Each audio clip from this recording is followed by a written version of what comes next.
السلام عليكم. طبعا انا الحين تو جاني خبر يا عيال، استغربت مني. شوف الساعة كم، تو الخبر الجديد جاني. صراحة استغربت منه، يعني السوم اقوى من كريستيانو رونالدو. طبعا شو لاعب السوم يا عيال، لاعب كبير كبير يا عيال، اقسم بالله. هداف الدوري من سنتين، يعني 69 هدف كل البطولات. يعني لاعب ما شاء الله تبارك الله، يعني له قدرات. اتمنى له كل التوفيق، جدد 5 سنوات مع الاهلي، اتمنى له كل التوفيق. طبعا بنشوف الخبر ذا يقول لك السومة يتخطى الفرنسي هنري والبرتغالي رونالدو. فنشوف يا عيال ايش الخبر هذا اللي جاني من دوري بلاس. صراحة استغربت، يعني السومة اقوى من ميسي. طب هو صح يا عيال، ايش خلينا نقرا. السومة تجاوز المحلية لتحطيم الأرقام العالمية. تخطى لاعب النادي الأهلي عمر السومة مرحلة تحطيم في يعني انتم قراها إلى تحقيق رقم عالمي في تاريخ الكرة بعد أن قدم يسجل 50 هدف في 45 مباراة فقط. بذلك أهم وأكثر لاعبي كرة القدم العالمية نجومية في مقدمتهم. أنا بتصدر أهم وأكثر لاعبي كرة النجوم في مقدمة النجم الفرنسي تيري هنري الذي وصل، ما عمري سمعته، يصل هدف رقم 50 مباراة.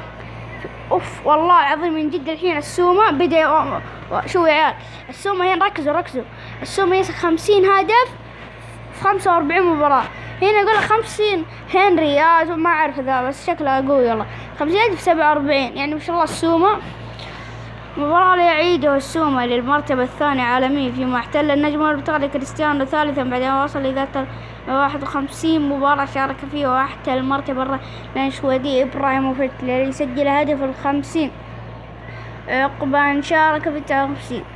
لا وبعد السومة أقوى من إبراهيموفيتش. شوفوا سجل 59 هدف 50 سجل 50 هدف في 59 مباراة. يعني السومة أحسن.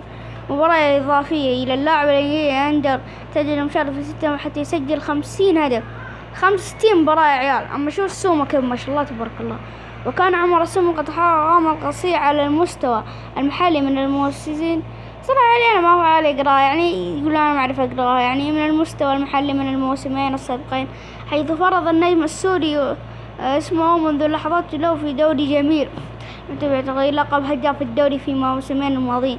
كما أنه للسومة لقب مميز وفريد من المشاركات 45 في الدوري المحلي، الذي تمكن من خلال من زيارة كافة فرق الدوري الذي واجهته الأهلي.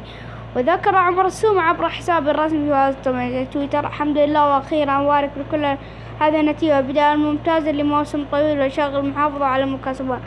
والله ما شاء الله عمر السومة. الأرقام والإنجازات لولا ثم دعم إخوان اللاعبون الجهاز الفني. طبعا يمكن أحط لكم عيال رابط الصفحة، صح بحطها بمذكرة.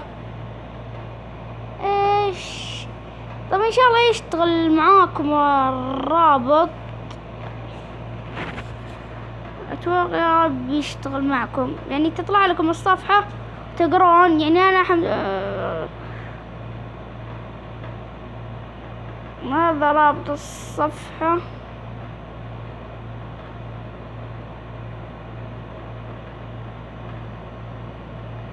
فهذا هو رابط يا أخي إيش بهم ذا.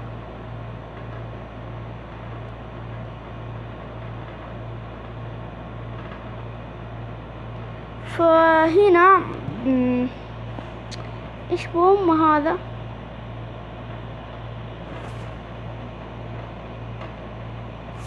المهم علينا، هذا الخبر اللي كان عندي. يعني صلاح السومة يعني ما شاء الله تبارك الله، قدرات ما شاء الله زينة. طبعا خلاص يعني هذه غالب يعتذر للنصر وجماهير. طبعا لو تبون نستمر في السلسلة هذه أخبار رياضية قولوا لي، والله العظيم ما راح أقصر معكم. راح الحين يعني أحاول أسوي كل شيء عشان القناة. طبعا أنا بالشيلات مصارعة أسويها بالجوال وأرسلها بعدين على اللابتوب ثم أرفعها على اليوتيوب. لأن ما أعرف الشيء، يعني برنامج إصفار الشاشة في اللابتوب ما أعرفه، يعني أعرفها في الجوال يعني بلوتوث أرسلها. فإذا تبغون أستمر فيها أخبار رياضية علموني، راح أجيبها لكم من دوري براس. فكان معكم ساور جينكس، سلام عليكم.